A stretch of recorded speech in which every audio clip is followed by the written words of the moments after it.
Hello नमस्कार, मी रोशाली या माझ्या यूट्यूब चॅनलमध्ये तुम्हा सर्वांचे खूप मनापासून स्वागत। आता आमचं लग्न होऊन 1 महिना झालेला आहे। 16 मे 2023 ला आमचं लग्न झालं आणि आता जूनची 16 तारीख आणि आमच्या लग्नाला 1 महिना कंप्लीट झालेला आहे। खरं तर मी व्हिडिओज अपलोड करण्यासाठी खूप टाइम घेतलेला आहे। आपल्या चॅनलवर सध्या एकही कोणताही व्हिडिओ अपलोड झालेला नाही आहे। तर लग्नाचे हळदीचे वगैरे मी छान छान व्हिडिओज तुमच्यासाठी शूट करून ठेवलेले आहेत आणि जमेल तसं आता एडिट करून मी ते पोस्ट करणार आहे।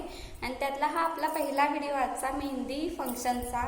जितकं शूट करता येईल तितकं शूट केलेलं आहे। तुम्ही तो व्हिडिओ बघून घ्या आणि कसा वाटतं हे मला कमेंटमध्ये सांगायला विसरू नका। आणि हळूहळू आता आपले सर्व व्हिडिओ आपल्या यूट्यूब चॅनलवर अपलोड होतील। तर अजून कोणी चॅनलला जर सबस्क्राईब केलं नसेल तर मी रोशाली हे माझं चॅनल तुम्ही सबस्क्राईब करून घ्या। साईडला एक बेल आयकॉन दिसेल तेही क्लिक करा, म्हणजे जेव्हा कधी मी आता नवीन व्हिडिओ अपलोड करेन त्याची नोटिफिकेशन सगळ्यात आधी तुम्हाला येईल। तर आजचा हा आपला मेहंदी फंक्शनचा व्हिडिओ तुम्ही पाहू शकता।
उडीले पाचनाळ काढीला रस लावीला अंगास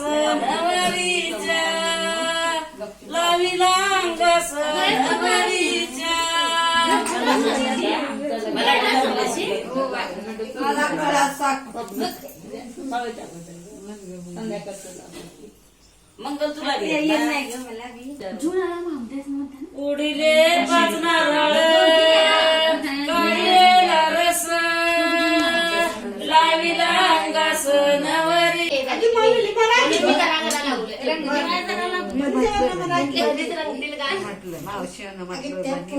ए तू लाव थांबा मी बी लावतो जरा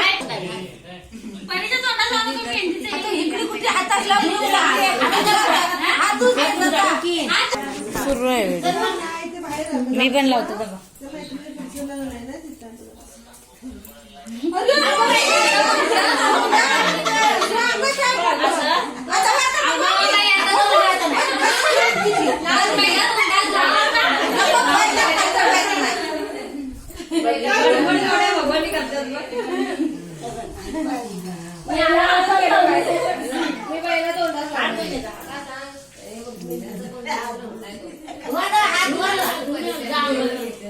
झालं की आता पाणी तापी बनी नवरीच्या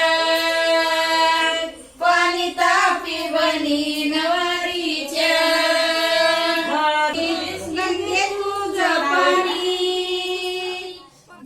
तर अशा प्रकारे रस लावून झाल्यानंतर मला आंघोळी करण्यास सांगण्यात आली आणि आंघोळी करून झाल्यानंतर पुन्हा एकदा हळद कुंकू लावून औक्षण करून त्यानंतर साखर तोंडात घातली जाते. तर हळदी आधी रस लावला जातो आणि रस हा ओल्या नारळाचा जो किस असतो त्यापासून निघणारं दूध असतं त्याचा वापर रस म्हणून केला जातो आणि अशा प्रकारे शुभ कार्याला सुरुवात केली जाते.